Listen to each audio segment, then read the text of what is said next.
అజీజ్ గారు ఖురాన్ మీద ప్రమాణం చేశారు అని చెబుతున్నారు.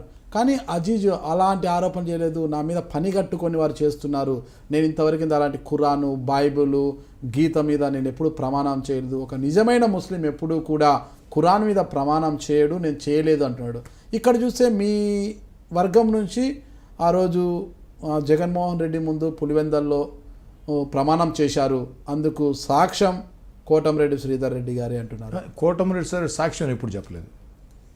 గౌతమ్ రెడ్డి గారు ఆత్మకూరు ఎమ్మెల్యే జగన్ గారి ముందు వారు ప్రమాణం చేసిన మాట.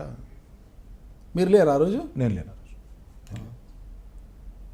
ఇక్కడ ఇప్పుడు ప్రస్తావన వచ్చింది కాబట్టి అడుగుతున్నాం, ఆత్మకూరు ఎమ్మెల్యే గౌతమ్ రెడ్డికి మీకున్న విభేదాలు ఏంటి? అంటే వాస్తవం చెప్పాలంటే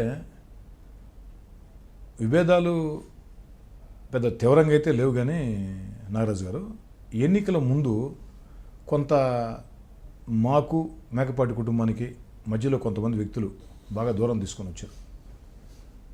ఆ బాధ కొంత ఉన్నమాట వాస్తవం. ఎన్నికల ముందు విభేదాలు అయితే లేవు, కానీ ఎన్నికల ముందు ఉన్నమాట వాస్తవం. ఎన్నికలు అయిపోయినాయి, అందరు ఎమ్మెల్యేలైనా, అందరూ సఖ్యతగా ఉన్నాం. మేకపాటి రాజమోహన్ రెడ్డి గారితో కలిసి పనిచేస్తున్నాం. జిల్లాలో వైఎస్ఆర్ కాంగ్రెస్ పార్టీలో అందరం కూడా ఐకమత్యంగా ఉన్నాం.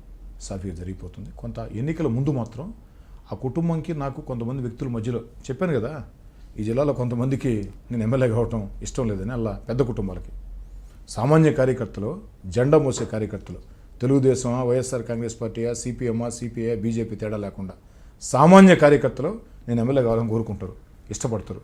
ప్రజలు నేను ఎమ్మెల్యే కావాలని కోరుకుంటారు. కానీ అలా 5-6 కుటుంబాలు ఉంటాయి, పెద్ద పెద్ద రాజకీయ కుటుంబాలు, బాగా డబ్బులు ఉండే కుటుంబాలు, వాళ్ళకి ఇష్టం ఉండదు. దానికోసం చాలా రకాల ప్రయత్నాలు చేశారు. జగన్ గారి మీద కూడా చాలా ఒత్తిడి తీసుకొని వచ్చారు. కానీ జగన్మోహన్ రెడ్డి గారి వల్ల ఇప్పుడు ప్రస్తుతానికి గౌతమ్ రెడ్డి అంటే మేకపాటి రాజమోహన్ రెడ్డి గారి కుమారుడు, ఆత్మకూరు ఎమ్మెల్యే, ఆయనకు మీకు మంచి సంబంధాలు ఉన్నాయంటారు. విభేదాలు లేవు. అలాంటప్పుడు జగన్మోహన్ రెడ్డి గారి సమక్షంలోనే గౌతమ్ రెడ్డి గారిపై విస్తృత స్థాయిలో సీరియస్ అయ్యారు. ఒకనొక సందర్భంలో పోరా పో అంటూ దాడికి కూడా యత్నించారు. నిజం కాదండి, వాదన అంటే ఒక రాజకీయ పార్టీ అన్న తర్వాత కొన్ని సమస్యల మీద చర్చ జరుగుతూ ఉంటుంది. శ్రీధర్ రెడ్డి గారికి సహనం ఎక్కువ అంటుంటారు, బాగా ఓపిక అంటారు. అలాంటిది ఒక పార్టీ అధ్యక్షుని ముందరే ఒక ఎమ్మెల్యే మీద సహనం కోల్పోవాల్సి ఎందుకు వచ్చింది? అక్కడ 2 విషయాలు ఉన్నాయి. నాకు సహనం ఎక్కువే, కానీ ఆ సహనం ఒక స్టేజ్ దాకా ఉంటుంది. ఆ సహనం నశిస్తే నేను ఎవరిని లెక్క కూడా చేయను, ఎవరిని లెక్క కూడా చేయను సహనం నశించిన తర్వాత. కానీ జగన్మోహన్ రెడ్డి గారి దగ్గర నేను సహనం నశించి ప్రవర్తించలే. అనేక సమస్యల మీద చర్చలు జరుగుతూ ఉంటాయి. గౌతమ్ రెడ్డి గారు ఒక అభిప్రాయం చెప్తారు, నేను ఒక అభిప్రాయం చెప్తాను. అంతేగాని మీరు చెప్పినట్టు వేరే రకమైన భాష మాట్లాడింది అది నిజం కాదు. దాడికి ఎత్తించారే, పోరాపో పిల్ల కాకి అన్న విధంగా మాట్లాడారు ఈయన, నీతేంది పిల్ల వెళ్తానట్టు. కరెక్ట్గా ఆ సంభాషణ అనేది కూడా అంటే ప్రత్యక్షంగా ఉన్నవారు కూడా కరెక్ట్ కాదంటారా?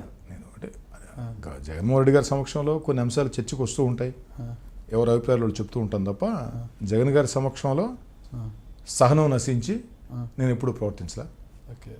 మీరు అన్నటువంటి భాష పోరాపో, పిల్లకాకి, ఇలాంటి భాష నేను మాట్లాడలా. కానీ ఒకటి మాత్రం వాస్తవం, మీకు సహనం చాలా జాస్తి అని అన్నారు. సహనం జాస్తే, కానీ ఒక స్టేజ్ దాటితే నా ఆత్మగౌరవం దెబ్బతింటే, సహనం నశిస్తే అవతల వాళ్ళు ఎంత పెద్ద వ్యక్తులైనా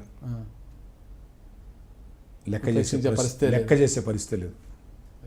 ఎంత పెద్ద వ్యక్తులైనా గడ్డి పోచలతో సమానంగా చూస్తా.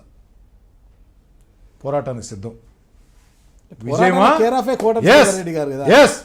నా ఆత్మగౌరవం దెబ్బతింటే, నా మంచితనాన్ని అలసుగా తీసుకుని, నా స్నేహాన్ని, నా గౌరవాన్ని అలుసుగా తీసుకుంటే ఎవరితోనైనా సరే పోరాటానికి సిద్ధం.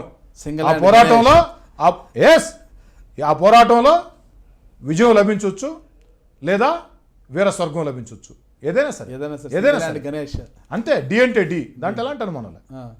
నేను మళ్ళీ చెప్తున్నాను నాగరాజు గారు, నేను ఎవరితో తగదా పెట్టుకోను. నాకు ఈ రాజకీయ ప్రత్యర్థులు అన్న మాట మీదే నమ్మకం లేదు. నేను అందరితో స్నేహ సంబంధాలు నిలుపుతా. అయితే నా మంచితనాన్ని అలుసుగా తీసుకుని, నా సహనాన్ని అలుసుగా తీసుకుని నాకు రాజకీయంగా నష్టం చేయాలనుకుంటే, నా ఆత్మగౌరవాన్ని దెబ్బతీస్తే, నన్ను ఇబ్బంది పెట్టాలని ప్రయత్నిస్తే అవతలి వాళ్ళు ఎంత పెద్ద వ్యక్తులైనా ఉపేక్షించే ప్రశ్నే లేదు.